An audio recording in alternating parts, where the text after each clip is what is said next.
Welcome to episode number 84 of Hoop Talk Fanatics. I am here with Aaron Bracy once again, and I'm excited to have him on as usual to recap a great slate of games that happened with the Big Five Classic and everything else. So, welcome.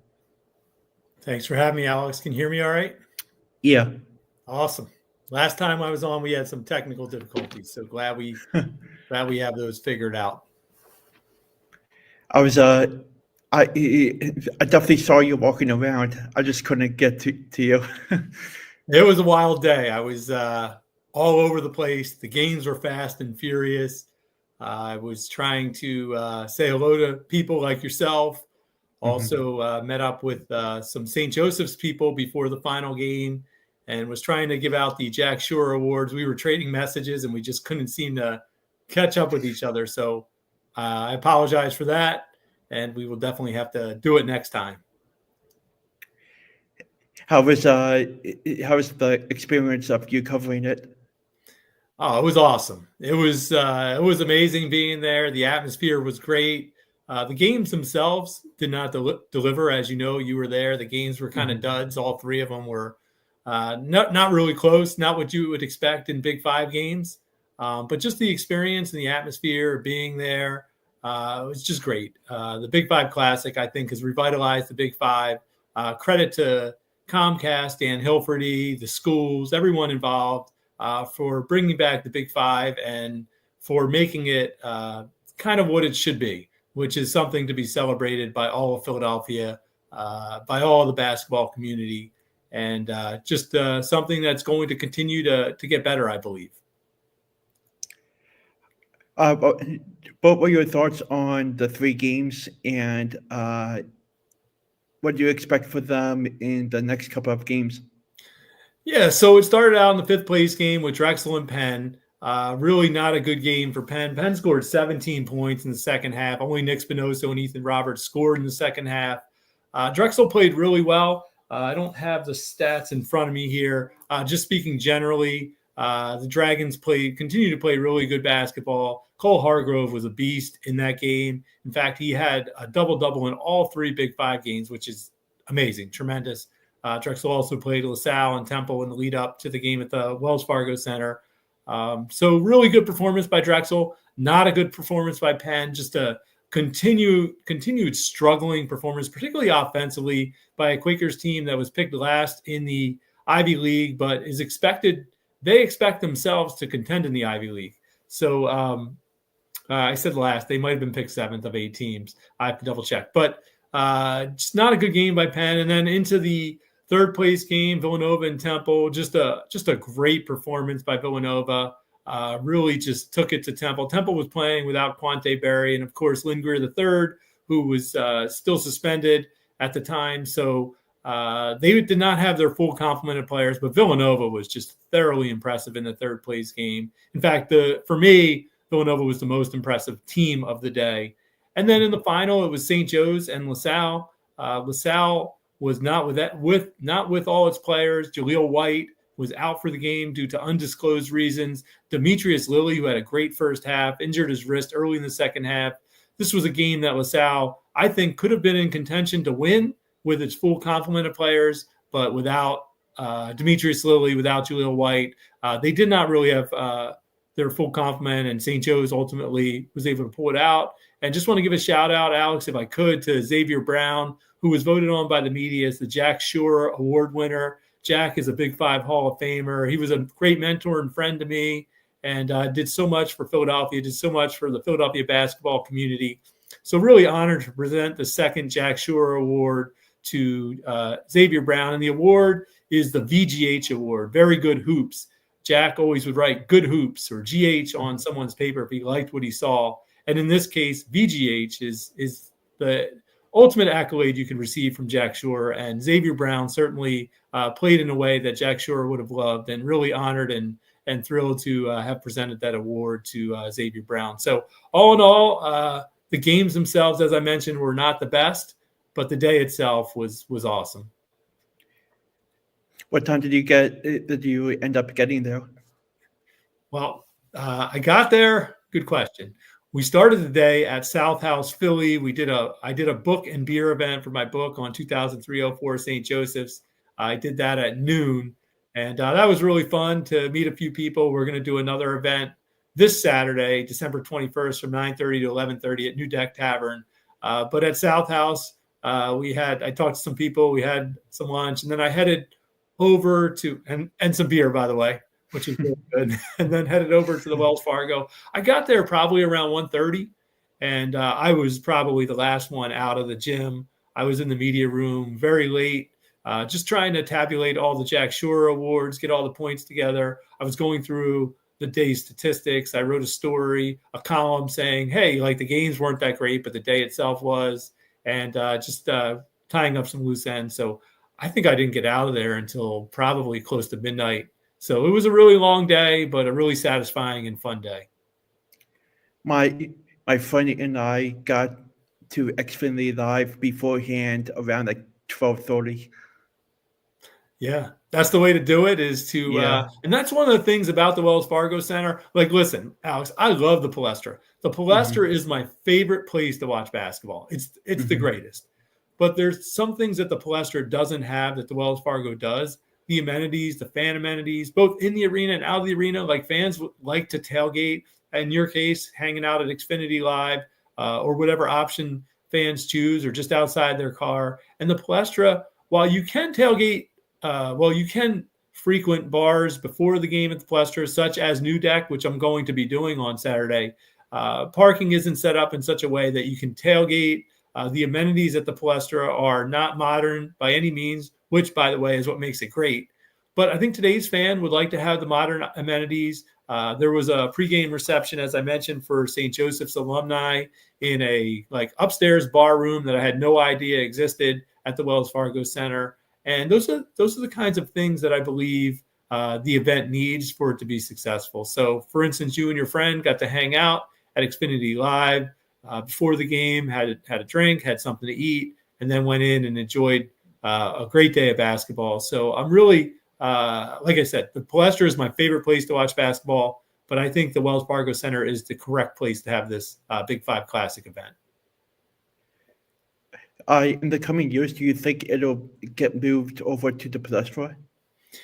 That's a really good question, Alex. I don't think so. I don't think that the support is behind the Palestra for the Big Five Classic triple header. However, I do think that the Palestra is going to always be involved in the Big Five. Obviously, with Penn playing its home games there, it's not going anywhere. But I do think that there could be more done. I've said in the past that I think a Big Five double header at the Palestra in advance of the Big Five Classic triple header would help to kind of honor the tradition of the Big Five and also kind of bring it forward to the modern times, because it is going to the Wells Fargo Center. And interestingly, I had Dr. John Giannini on my podcast, Alex, the Bracy Sports Media podcast, and he made a great point. He said you could have a doubleheader at the Palestra.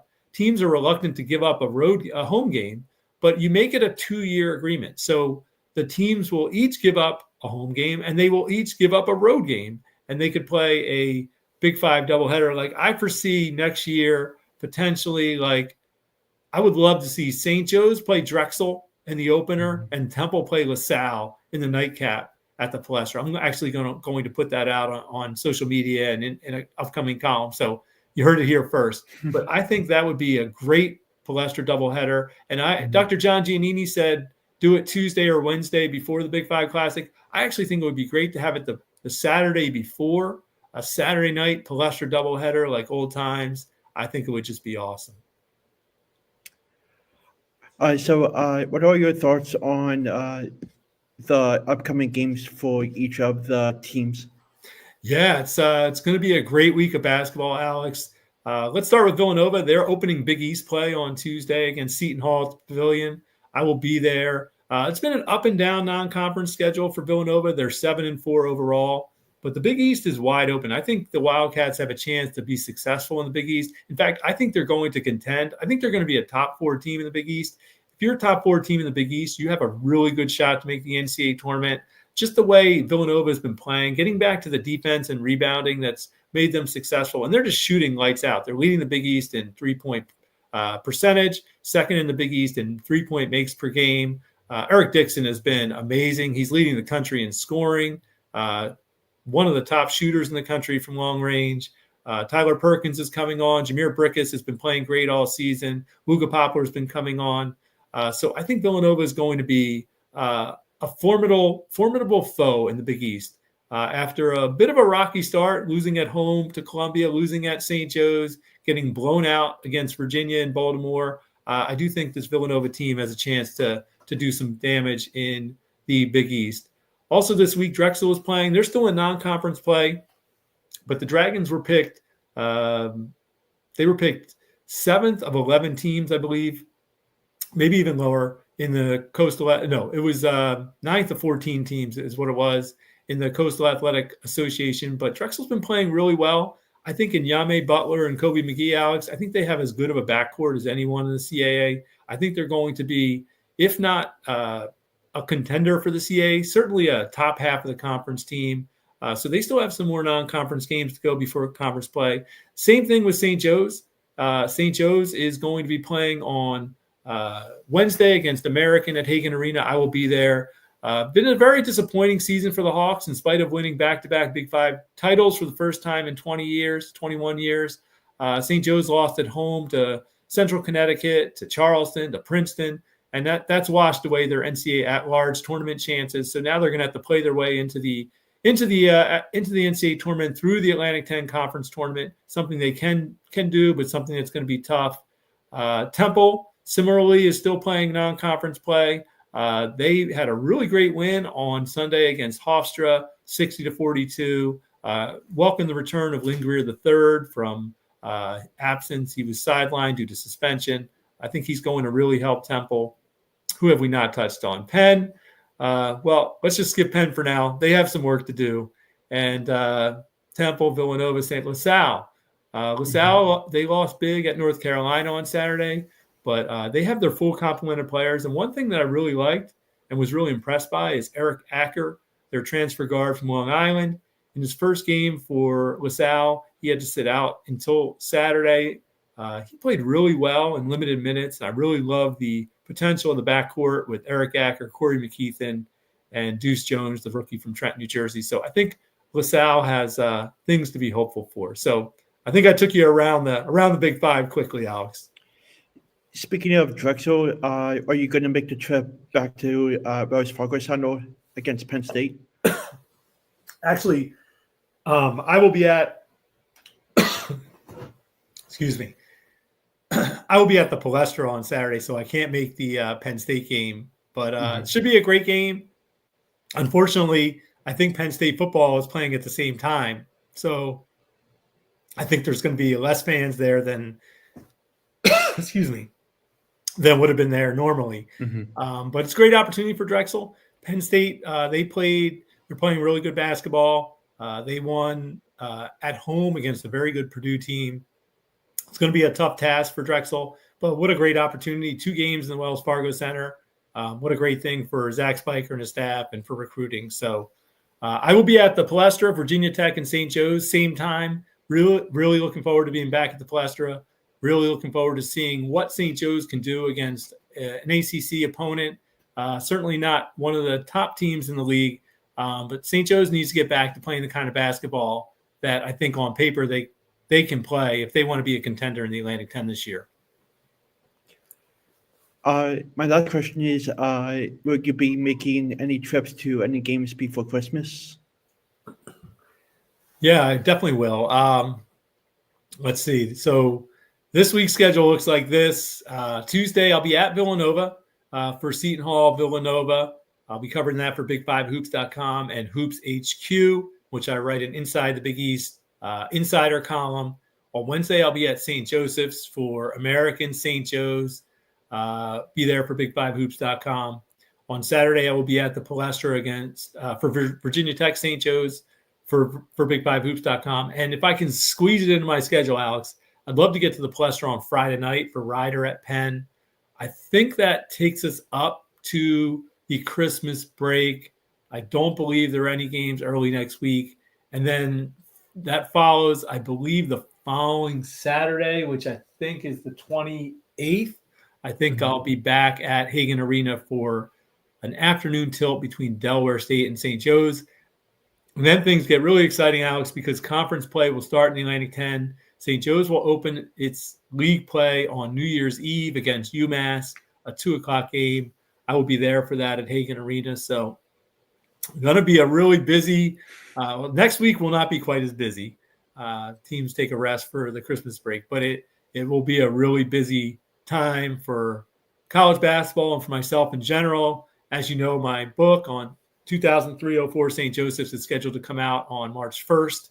So there's going to be a lot of events such as this Saturday at New Deck leading up to its publication, and really excited, really looking forward to that, and really looking forward to the rest of the season. I do think a Big Five team is going to make the NCAA tournament this year for the first time since 2022. I think it's going to be at least Villanova and maybe more. There could be a surprise or two in there. Look out for a surprise run from Drexel. Heard it here first. The Dragons are a dangerous team in the CAA, and I would not be surprised if they made a nice run in the CAA tournament. But really excited, really looking forward to the season, and really looking forward to talking some more hoops with you, Alex. Really enjoy this time with you, and thanks again for having me on. Yeah, no problem. I'll definitely have to look over the St. Joe's schedule and see if I can squeeze in the game to go to and get to finally meet you. Yeah, absolutely. I missed you at the Princeton. Were you at the Princeton game? I wasn't there for that one. I know you attend Princeton games, but we'll catch up. We'll definitely catch up. I'm out and about. I know you're at games, so we'll definitely meet up sometime soon, and I look forward to it. Yeah, definitely. We'll definitely connect over Christmas break and see what the deal is. No doubt, Alex. I really appreciate you having me on. You guys are doing such a great job with your podcast, and happy to come on and talk some Big Five hoops. Yeah, always a pleasure having you on. Thanks so much, Alex. Thank you.